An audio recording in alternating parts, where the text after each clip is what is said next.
I am Dean Bushmiller with Expanding Security, and this is Organizational Privacy Policies and Procedures. If you're not seeing the full version, go to expandingsecurity.com to get this, quizzes, badges, and mind maps with all the dynamic links.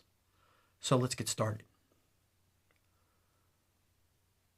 There are other videos on privacy policies and procedures. We wanted to take a different tact on this one and integrate it within the organization's policies. So our business is using people's information. Are they doing it as an asset or as a liability?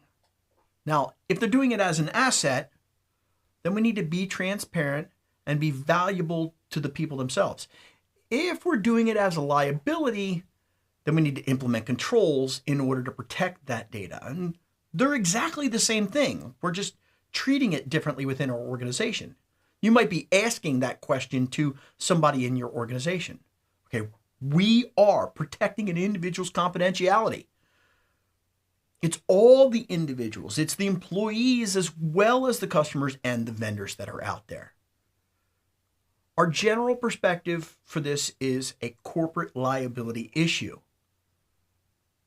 But the larger thing at stake here is making sure that marketing and sales can do their job. So we have to build a tool that they can live with. Now, the input to this whole process is going to be the privacy impact assessment. It's going to define the administrative controls within our organization. And in this particular presentation, when you see those italicized letters, you know we're talking about a control, or if it's typed out in yellow. Data privacy controls on the administrative side include things like the policy and the governance and any kind of third-party contract management that we have. We are really going to amp up our third-party contract management of what is required of them if we're buying from them.